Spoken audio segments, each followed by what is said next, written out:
special lesson, you can learn about how to understand native speakers.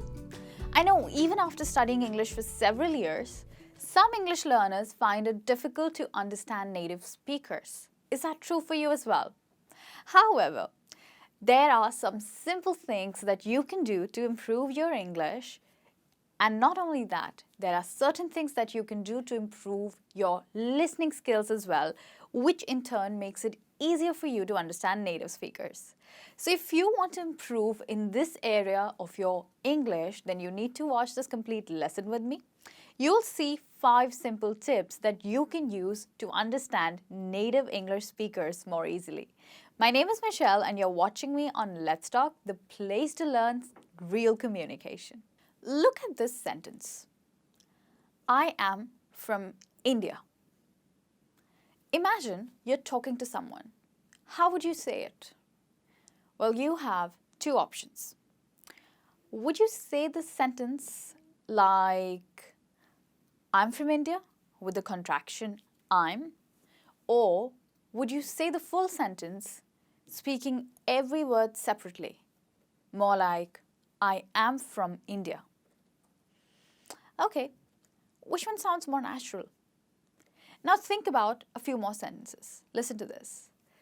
He has already told me. I would like to meet you. They will not be here until tomorrow. Do you know all of these sentences can actually be contracted? Listen to these. He's already told me. I'd like to meet you. They won't be here until tomorrow. Did you see the difference? So would you pronounce the contractions or would you say the full form of the sentence? Think about it and be honest. It's not a test. How would you say it? What's your answer? Well, I guess your answer may be a no. And that's where the problem is.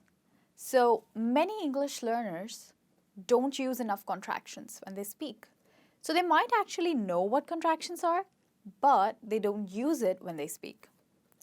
They use the full form instead. For example, he has instead of he's. If you don't use contractions when you speak, it'll be difficult to understand them when you're listening. What do you think? Isn't that true? And that's why it gets hard for you to understand what native speakers are saying because they often, really often, use contractions. And if you find it difficult to understand them, then possibly you need to start using contractions yourself. I hope you got this point. Use contractions more in your daily speech. Try to say I'll instead of I will, she'll instead of she will, he's instead of he has, I'd instead of I would. If you start using contractions yourself, it'll start becoming easier for you to actually understand them. So this is my first tip for you, that you should start using contractions yourself. So here's a simple question in English, which is often difficult for English learners to understand. And the question is, what are you doing? Well, did you understand it this time? Do you know why do so many people find it difficult to hear this question correctly? Well, let me tell you why. For this, we need to look at every word separately. First of all, the letter T in the word what is usually not pronounced. Yeah, it actually changes to a D. It's more like what instead of what with a T. Secondly, the word R is not pronounced R, and it doesn't rhyme with car or far. It changes to a very short sound, Yes. So it's not R, but And next, the word you is not pronounced as you. It does not rhyme with to or do. It actually becomes a very short sound, yeah. And finally, the words are not pronounced with spaces in between them. Yes, you write them with spaces, but you don't speak these words with spaces. The whole question is pronounced like one long word. So the question which is written is, what are you doing? But the question which is spoken sounds like, what are you doing? I hope you got me there. So what are you doing is very different from what are you doing. Of course, if you think R should be pronounced as ah and you should be pronounced as you, and so on, you'll expect to hear something like, what are you doing? And if you're expecting to hear that, you'll definitely not hear that from a native speaker. And of course, that's the reason you probably won't understand the natural pronunciation of the sentence. So, what should we do now about this? What can you really do? Well, here are 2 suggestions that I have for you. Okay?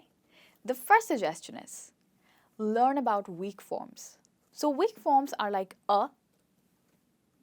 This is what happens to the word are. It takes a weaker form and it becomes a. And the same way, you takes a weaker form and becomes ya. So you need to know a little bit more about weaker forms. And second, pay attention to how people speak. Don't think about what you read in your English textbook. Listen to how people actually pronounce words and sentences in real life. And you'll realize that there's a big difference between the way English is written in textbooks and the way natural English is spoken. So that's my advice for you. And another good exercise here is possibly a dictation. No, I'm not talking about a dictation that used to happen in your school, but I'm saying that you should choose something to listen to, like a podcast or probably a YouTube video, which is not too difficult for you. And listen to 1 minute and try to write down everything you hear. And pause as much as you need to. What happens this way? Well, this way you can train yourself to follow native English speech. And later on, you can replay the video with the subtitles to check how far were you right. Okay, so that's my advice for you in order to understand native speakers better. Look at this question with a missing word. You ready? What is the missing word? Dash you ready. If you're an average English student, you would say that the missing word probably is, are you ready? Well, that's the correct answer, but it's not the best answer. Well, you must be wondering, how can the correct answer not be the best answer? Well, that's quite possible. What I'm talking about is, actually, the best answer is that there are no words missing. I know I caught you off guard. So you can just say, you ready? Yes. So instead of saying, are you ready? You could simply say, you ready. Because in spoken English, you don't need to say are. In fact, you can make the question even shorter and just say, ready. Yes, because it's understood that you're talking about someone being ready for possibly going out or something else. Native speakers very often leave out words like these. Again, if you're expecting to hear a full question, these shorter questions can be very confusing for you. So when can we leave words out like that? Well, in questions which are yes or no questions and which have the word you. So these kind of questions, there's a high possibility to make shorter questions. Well, to understand it better, let's look at some examples. Have you finished? Okay. Are you going? Do you want to come? All of these questions are actually correct, but that's not the best way to say it because these questions can actually be shortened. For example, have you finished can become you finished or finished. Are you going can become you going or going. Do you want to come would be you want to come, or even simpler, want to come. So what should you do? Well, try to use these shortened questions when you speak. Like all of my advice today, you need to use it yourself. If you use it when you speak, it'll be easier for you to understand others who speak in this manner. Remember that native speakers very often shorten questions like this. Here's a question. Do you need to understand every word that someone is saying? What do you think?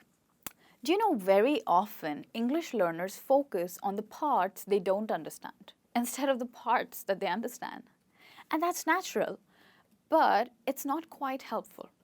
Well, to answer my question, no, you do not need to hear and understand every word to understand someone's message. So imagine that you're in the kitchen with your friend, okay, who is cooking something. And your friend asks you a question. And you hear something like, can you, Okay, so it's more like you didn't understand anything after can you. Well, I couldn't display it in a more funnier manner, so you can laugh. So basically you didn't understand you didn't understand or hear the full question. But that's often not a problem. First of all, you heard the words can you. So obviously you know that your friend wants you to do something. It's sort of a request and they're asking you to possibly pass something to them or bring something to them.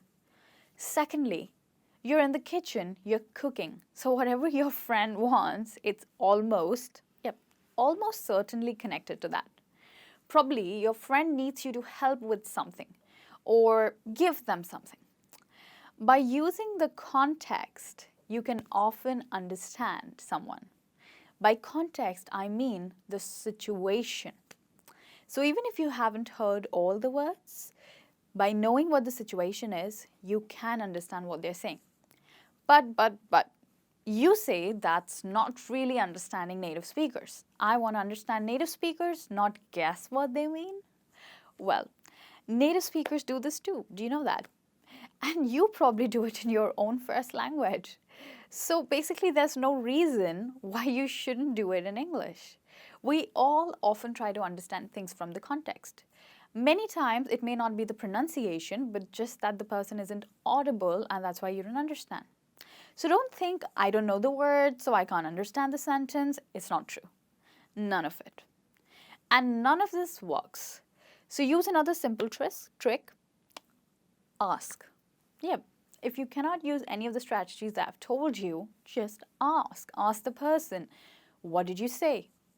Or can you say that again? Here's another question. What does native English sound like? Do you prefer the sound of British English or American English? Actually, those are both terrible questions, which make no sense. Do you know why? The reason these are terrible questions is because there's no such thing as British English or American English. Yeah. So if you want to talk about British English, if you think about British English, most British people don't sound the same, and they don't sound British at all. It's the same for American English. People from America are from different places and they have their own native accents from their own local places. So basically, people from different places and different backgrounds will speak in different ways. That's quite obvious. Then, of course, there are many other countries where English is the first language, the official language of the country. For example, Ireland, Zambia, Australia, Kenya, Canada, New Zealand, Belize, South Africa. So there are many more countries where English is the first language, and they have their own native accents which are different from the American or the British accent.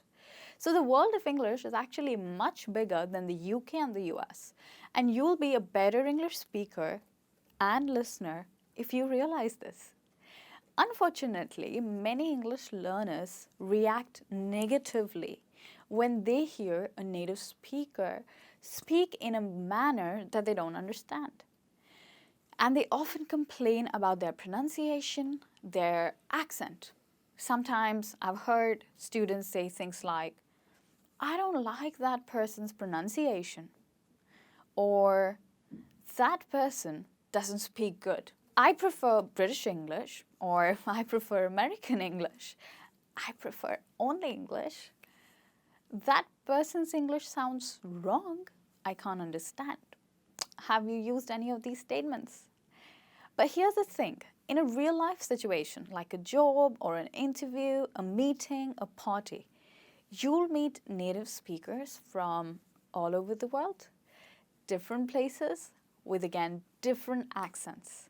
And it's your responsibility to understand them and to communicate with them, instead of it being their responsibility to make sure that you understand and don't complain about their accent. They aren't going to change how they talk to you. So you don't need to change either. Just develop and expose yourself to different English accents so you can understand native speakers better. So what can you do about this? Don't just listen to one kind of English. If you love the sound of classical British English, then it's fine. But listen to other accents too. You can train yourself to understand almost anything. But you need time. Yep, and you also need practice. So, I suggest that you listen to a range of accents, a range of voices regularly, and you will be able to understand more of what native speakers say to you. So, this is my final tip for you. And here we are at the end of the video. I hope by following the tips that I've shared with you, it'll be easier for you to understand native speakers from now on. So be sure that you listen to a wide range of accents, that you practice weak forms, and you also try to improve your listening skills and not just your spoken English skills. So all the best. I hope your journey of understanding native speakers will be better. See you soon with another interesting video. Till then, take care and keep learning English. Bye-bye.